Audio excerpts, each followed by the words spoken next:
Welcome back everyone, this will be my full Marvel Shang-Chi breakdown and Easter eggs video for the entire movie. Hopefully you've had a chance to see it. It's out in theaters everywhere around the world, so make sure you do if you haven't yet. If you're brand new to the channel, be sure to subscribe to get all the videos. Obviously they tease a lot of big setup for Avengers 5 and what's going to be happening in the future of the MCU, separately from all the Kang Multiverse War stuff. Careful for spoilers for the entire movie if you have not seen it, because we'll be talking about everything. I also just did a video for the post-credit scene and the ending specifically, so I'll link that at the end of this and in the description below.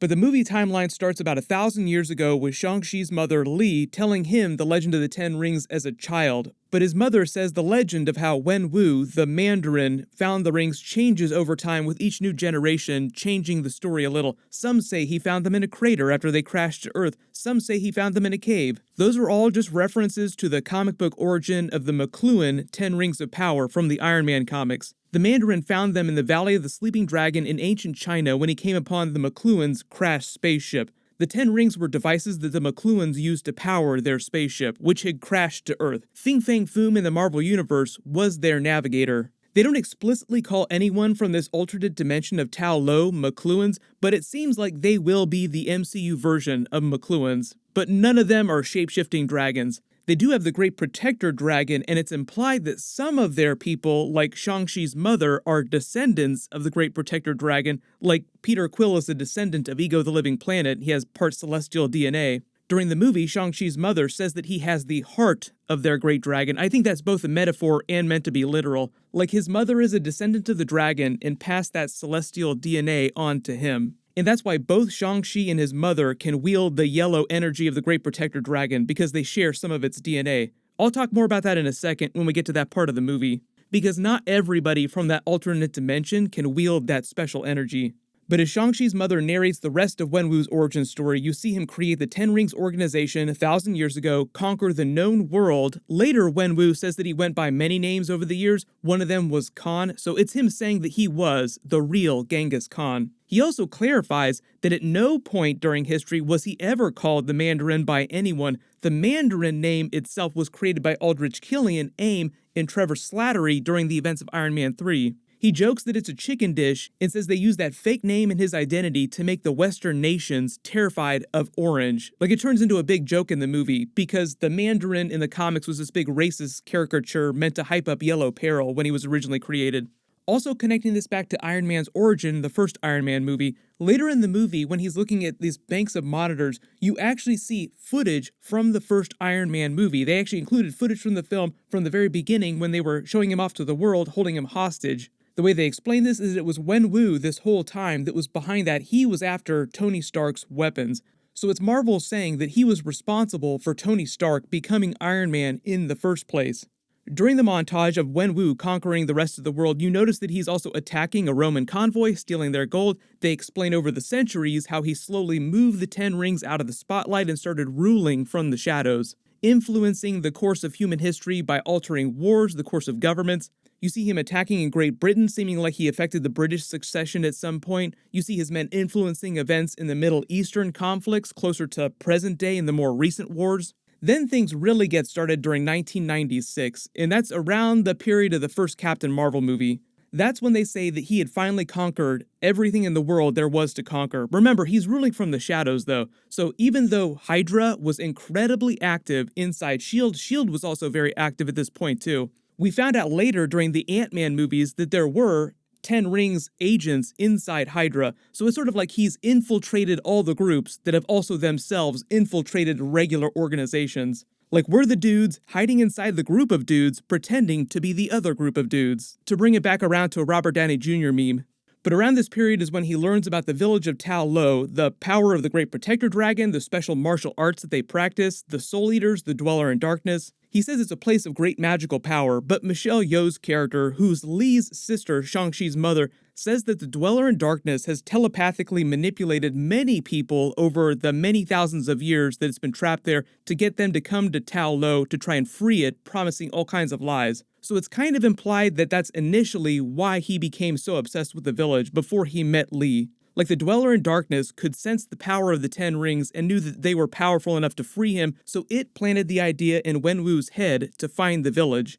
They used the first trip in the mid-90s to show you how the forest maze works. It's a magical forest maze that just acts as a protectional barrier. So someone like Wong or Doctor Strange or Scarlet Witch who are powerful enough in magic could probably fight the effects of the forest. Shang-Chi's mother, Li, was one of the greatest warriors in the village and acts as sort of a first line of defense outside the dimensional portal for anyone who makes it past the forest. This is where we get to the whole celestial DNA, dragon DNA of it all. Big dragon energy. So all the people of the village in Ta Lo are excellent fighters with dragon-level weapons gifted to them by the Great Protector Dragon, made from parts of its body, like made from dragon scales, just things that the dragon sheds naturally. They call it gifts from the dragon, but that's what it is. And all the scales of the dragon, everything that falls off of it that they turn into weapons, is laced with its celestial energy, so that's how they're able to use the dragon's power when they wield the weapons. But notice during the big third act fight scenes in the village, most of the people there in the village, even though they're badass fighters, can't wield the same type of yellow energy that Shang-Chi and his mother wield. She also tells Wenwu that her special power when she's wielding the 10 rings like Shang-Chi does later in the film, like when she's about to Kamehameha Wenwu until they get super turned on by their fight and they start flirting like flirt fighting. She tells him that the power is a gift from the Great Protector Dragon, but she loses the power seemingly when she leaves the village to be with him. I've said this before, but I think all these scenes here and clues just imply that she's a direct descendant of the Great Protector Dragon, and the dragon is just another celestial being like Ego the Living Planet, but from the dimension of Ta Lo. Like it's a celestial from another dimension. Ego the Living Planet said that he sired thousands of children over the millennia. Peter Quill's just one of them. And when Peter Quill is near Ego, he can use his full celestial abilities, forming matter around himself, giving off celestial energy blasts, but otherwise, he's just like a normal person. I think it's the same deal with Shang-Chi. And this also gets into what's really going on with the 10 rings themselves. But Wenwu gets his ass handed to him by Li, who clearly knows all about the 10 rings and what they're really supposed to be used for. They make it seem like Wenwu never fully understood the power of the 10 rings, so for 1,000 years, even though they gave him immortality and they seemingly made him very powerful, he was only using them at a fraction of their true power. Like during their whole first fight, she's kind of laughing at him the whole time while she's embarrassing him, taking the rings from him as if he's a child, and he's completely blown away when he sees what she can do with the rings. Like, I didn't know that they were capable of that. But he falls in love with her eventually, takes the rings off, stops being the Mandarin. It's also implied that he dissolved most of the 10 Rings organization when they were together. Like he doesn't have his army anymore when Shang-Chi and his sister Zi-Ling are born. Then later when he's a child, his mother is revenge killed by the Iron Gang, just another random rival crime organization that Wenwu had steamrolled when he was still active as the Mandarin. They show you that she's still an amazing fighter. She still manages to kill like 20 of their people, all of them on her own, without any weapons or any of her special dragon celestial power-up energy attacks.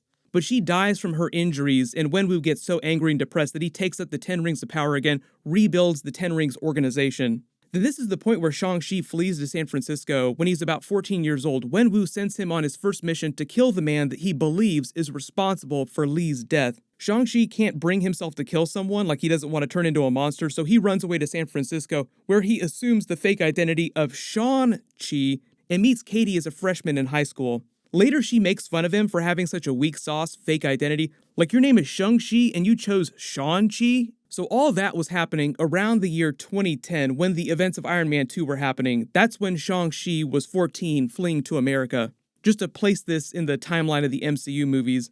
Time jump to present day though, and if it wasn't clear, the movie takes place a good long while after Avengers Endgame. But like I said in my post-credit scene video yesterday, before the events of Spider-Man Far From Home and Spider-Man No Way Home, because of what's happening with Wong in the Sanctum. During the movie when they go there, it's not covered in snow, Wong still looks exactly like he did during Avengers Endgame, mostly, none the worse for wear. So this is all happening around the time Falcon and Winter Soldier's happening, maybe just a little bit later than that. Spider-Man Far From Home takes place about 8 months after Avengers Endgame, if it wasn't clear. Spider-Man No Way Home will take place right after the end of Spider-Man Far From Home. So when this is happening in the movie, Spider-Man and Doctor Strange have not broken reality yet.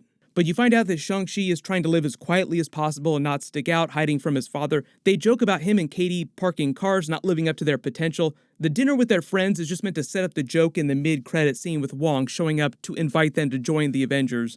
But the whole scene of Katie stealing the car and then later with the bow and arrow helping defeat the Dweller in Darkness is just meant to show you that she actually does have some skills even though she's a normal person. So if it wasn't clear, she is not meant to secretly be someone else. She's just a normal girl that Shang-Chi met and became friends with. They imply during the movie that there might be some romantic connection between the two of them, like her grandmother jokes, "When are the two you getting married?" I made the comparison to Iron Man and Pepper Potts in my last big video. It's not quite like that, like she's not pining after him or anything like that, but I think slowly over the course of the sequels, like by the end of the trilogy, whenever that winds up happening, then they'll finally get together. They also set up that karaoke joke with them doing karaoke with Wong after he becomes one of the new Avengers, singing Hotel California. Katie also says the Hotel California song is the one she randomly started yelling at the high school bully who was about to try and fight Shang-Chi, and that's how they met for the first time in high school. Also, during the first karaoke session, you notice they're singing a bunch of Disney songs from classic Disney animated movies because this is a Disney movie. Shang-Chi is a Marvel movie and Marvel is owned by Disney.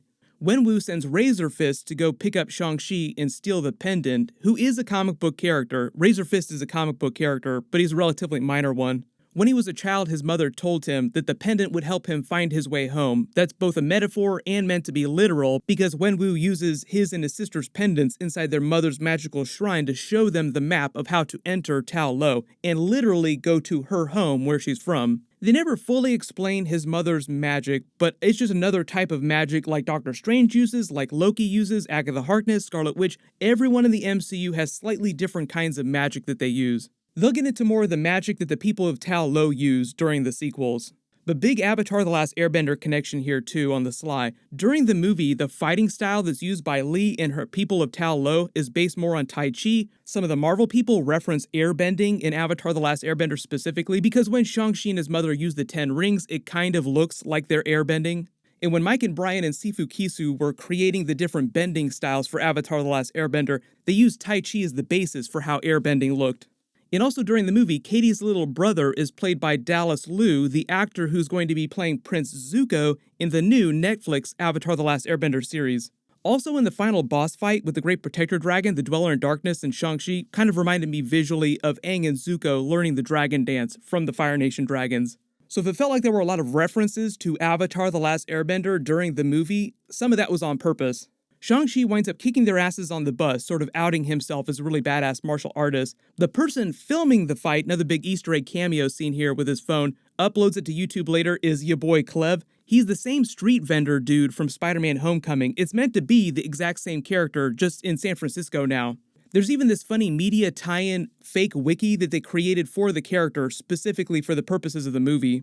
He films the fight, comments on it in a funny way, and then uploads it to YouTube where it goes viral. So now the whole world knows who Shang-Chi is, even though they don't know his name. They wind up calling him Busboy. They might wind up paying this joke off during the next Avengers film, where some of the other Avengers characters are like, "Oh hey, it's Busboy. Yeah, I saw your video on YouTube." But because this is all happening in San Francisco, the producers also said they thought about having cameo scenes from the Ant-Man and the Wasp characters like Jimmy Woo, Scott Lang, the others, but they thought that if they got too crazy with the cameos, it would detract too much, take too much focus away from Shang-Chi's story in the movie, so that's why they kept the cameos relatively light. And there is no Stan Lee cameo because he passed away, may he rest in peace, and Marvel said that they're not going to be doing Stan Lee cameos with special effects or anything like that. During this bus fight scene too, if you think it feels a lot like a Jackie Chan type of fight scene, when he takes his jacket off, uses it to fight the dude, then puts it back on and starts fighting again, that is a Jackie Chan move. It's because the fight choreographer on the movie is one of Jackie Chan's top dudes. His name was Brad Allen. He was super badass, but he wound up passing away after they finished the movie, so that's why there was the dedication to him during the credits. Also, if you're a big aficionado of martial arts films, the grumpy old man in Ta Lo, who kept yelling at Katie, is played by Yun Hua, who did stunts on the classic Bruce Lee films like Enter the Dragon and a billion other Jackie Chan movies. But Shang-Chi winds up getting a letter from his sister, or he thinks it's from his sister, and it's got the same drawing depicting of the Great Protector Dragon that his mother made for him as an origami figure as a child. Later, he finds out that this was just a trick that Wenwu pulled to get them in the same place where he could round them up together in Macau. But they go to Macau and find out that his sister fled home when she turned 16 years old after Shang-Chi had fled to America, only she went to Macau and set up the underground fighting ring, turning it into this big business, which is meant to foreshadow her taking control of the Ten Rings organization after their father dies.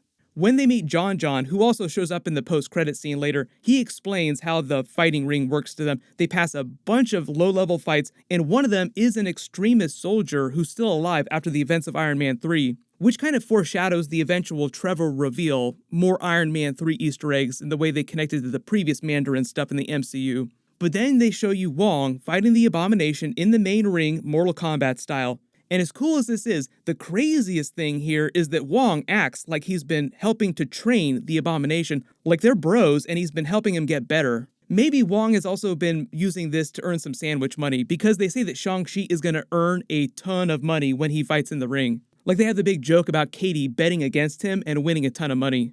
Wong uses his portals to cause Abomination to punch himself, knocking himself out cold. They turn it into a big joke with a ton of dudes having to come drag him out of the ring because he's so big and heavy. Then later they show the two of them chatting in the locker room like they're old mates, as if they do this kind of thing on the regular. Wong opens up a portal to a special containment cell that looks a lot like the one they made for the Hulk during the first Avengers movie, and it's implied the facility where this is super high-tech, like this is the Raft. Even though they never fully explain what's going on with this later, the producer said that this is just the beginning for the Abomination. There'll be more story for him in Marvel Phase 4. Kevin Feige has already confirmed that he's going to show up during the She-Hulk series. Mark Ruffalo is also coming back during that, and he's in the mid-credit scene as well. So I think they'll pay this scene off during She-Hulk next year, and it'll be connected to what Val is doing, putting together her team of Thunderbolts and Dark Avengers in the MCU. But Val herself does not appear and is not referenced anywhere in the movie. Shang-Chi winds up having to fight his sister, who knocks him out because he refuses to fight her, and then they reconnect, learning that their father's behind everything. Death Dealer, his men come to take her pendant too. They have that really badass scaffolding fight scene. And the whole thing with Death Dealer in the movie, so many people were curious about this when the trailers got out. He kind of winds up being an overhyped trailer villain. He's just a mid-level boss who's meant to be badass, and then they kill him off super quick at the end of the movie, getting his soul sucked out. So if you're confused about what was going on with his character, he's not meant to secretly be someone else. He's just a random badass that they kill off super quick. They go back to Wenwu's fortress. He explains how he thinks their mother has been speaking to him through the 10 rings. Really, it's the Dweller in Darkness just gaslighting him.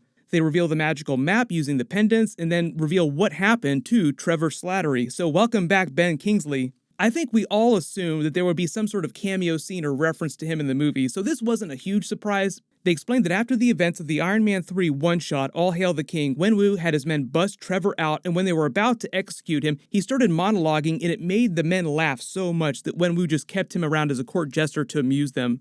Morris, the magical creature from Ta Lo, is someone who Wenwu found on one of his subsequent missions in the forest trying to find an entrance to the village. Morris also explains that he's so old he grew up with Shang-Chi's mother. He helps them navigate the maze naturally using his magic. They escape the compound using Razor Fist's electric BMW. If it wasn't clear, this was also meant to be a joke, paying off the reference earlier in the movie when Katie told the story of how she met Shang-Chi for the first time.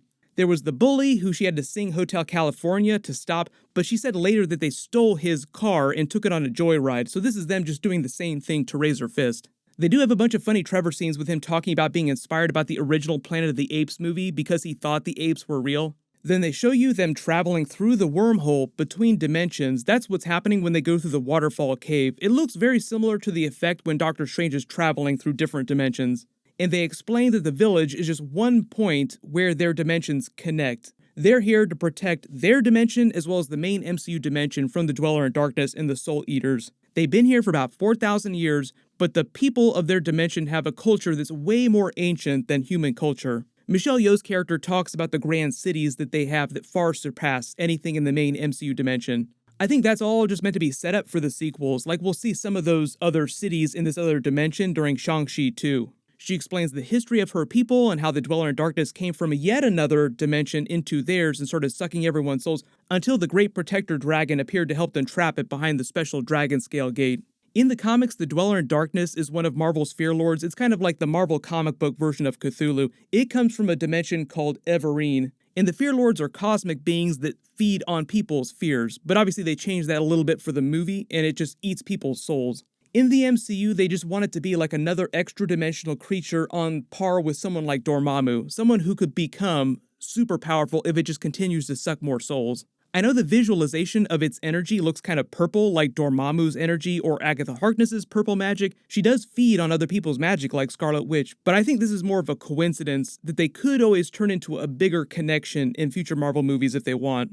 Shang-Chi fights Wenwu to stop him from opening the gate the rest of the way while the Soul Eater starts slipping through, powering up the Dweller in Darkness with soul energy so that it can break through the rest of the gate. The Great Protector Dragon comes out of hibernation under the lake to help them, and they have a very Luke Skywalker versus Darth Vader Return of the Jedi type of arc here, where they do fight each other, but eventually Wenwu comes to his senses, realizes he loves his children, and sacrifices himself Darth Vader style to save Shang-Chi from the Dweller in Darkness, getting his soul sucked out in the process. So R.I.P. Evil Papa Bless.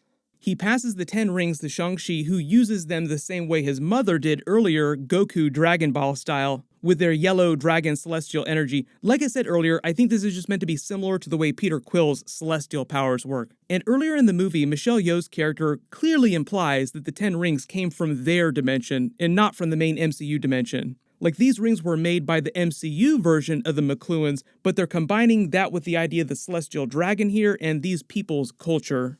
And that's why Shang-Chi and his mother are able to wield the 10 rings to their full power, and how he's able to Dragon Ball Kamehameha the Dweller in Darkness with a giant finishing move attack. Like I said, you notice that the other people in the village can't wield this energy. That's why I think that only some of these people, like Shang-Chi's mother and Shang-Chi, are direct descendants of the Great Protector Dragon.